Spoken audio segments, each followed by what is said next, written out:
quite an introduction. I have to stop.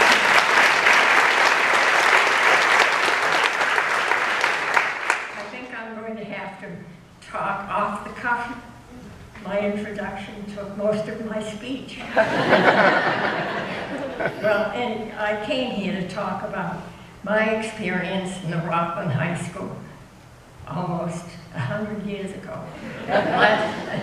Actually, it's only 90 years ago. And I'm sure you'll be interested to know that in those days, we didn't have such beautiful schools as you have today. I started in a neighborhood school, which was very common in Rockland.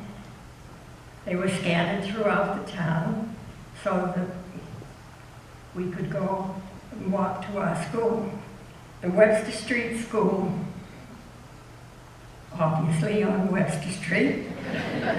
I lived on Hingham Street at the time, so it was just a short walk to school. We had 2 sessions, went home for lunch back in the afternoon.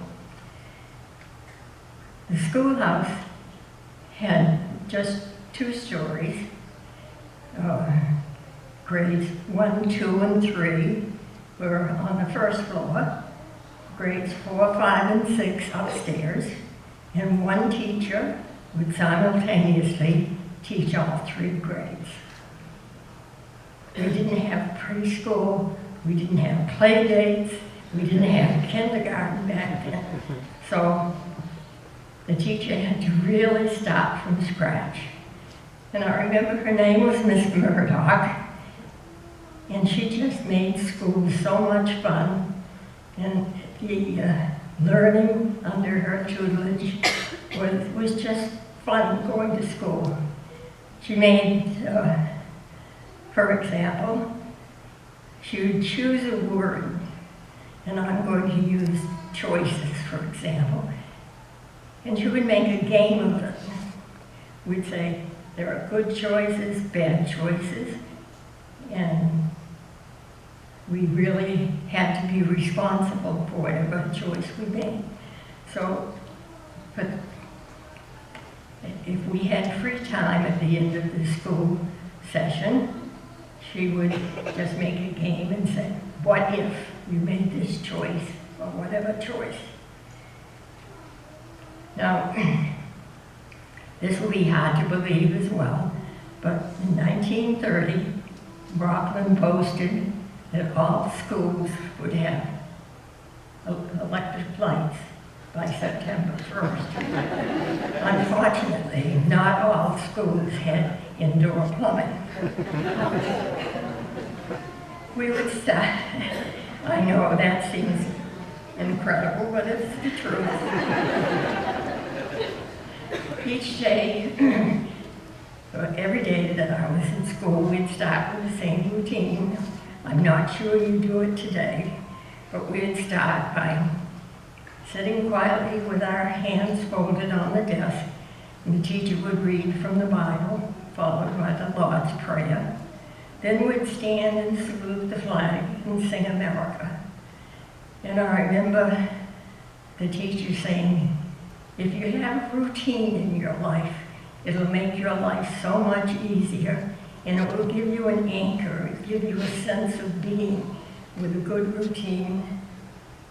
And my children can attest that I've put that to effect throughout my lifetime. Everyone needs a routine. And then the school nurse, how fond of her. I admired her so much. She would make rounds each week, check our neck glands, and she would check our ears, and she was constantly alert to see that we didn't have any signs or symptoms of the communicable diseases. It was before immunization, so that mumps, measles, whooping cough, if they got a head start, it would go through the entire school system, so she was forever vigilant.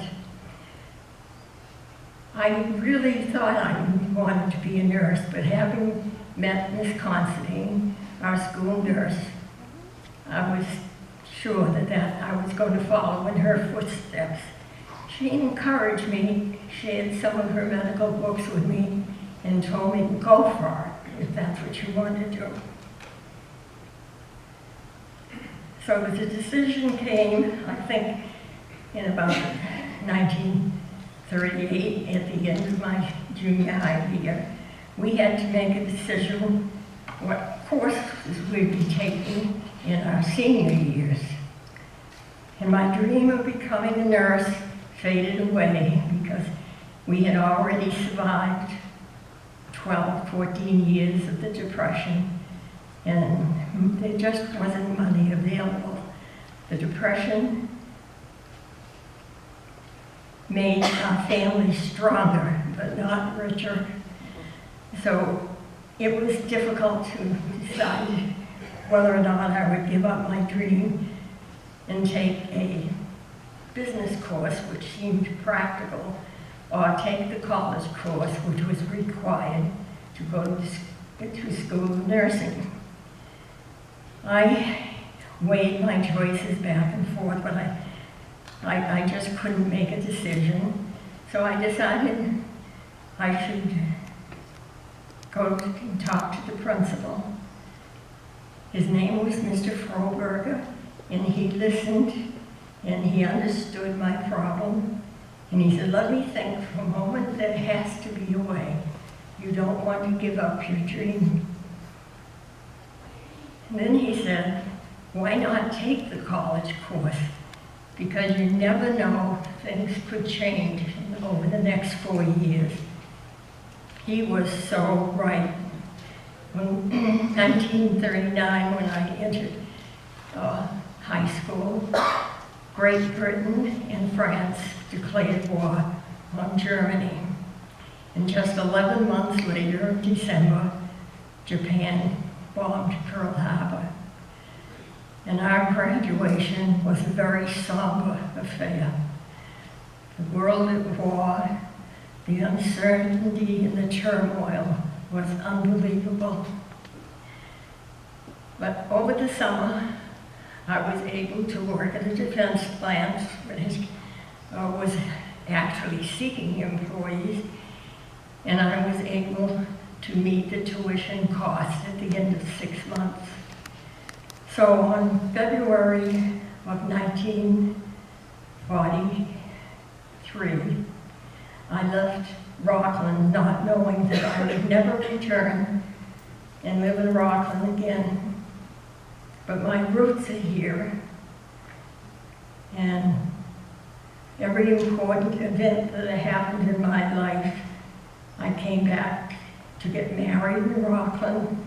My children were baptized in Rockland, and I'm so proud to say I graduated from Rockland High School.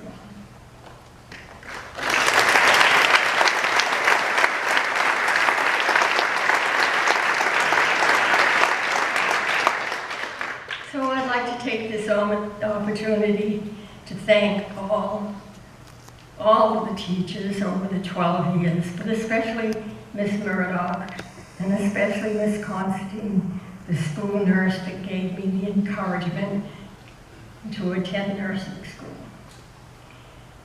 On July the 1st, I joined the Cadet Nurse Corps, and I was soon deployed to Staten Island, New York, to serve my time at the Marine Hospital.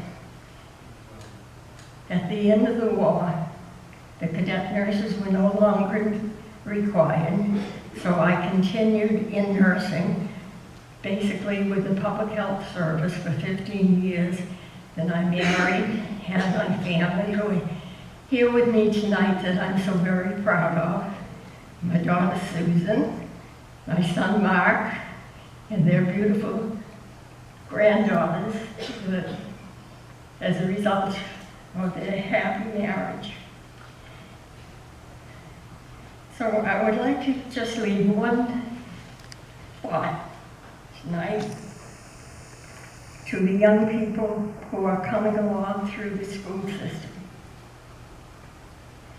Do not give up your dream. Make the right choices throughout your lifetime. and think of what a precious privilege it is to be alive. Thank you very much.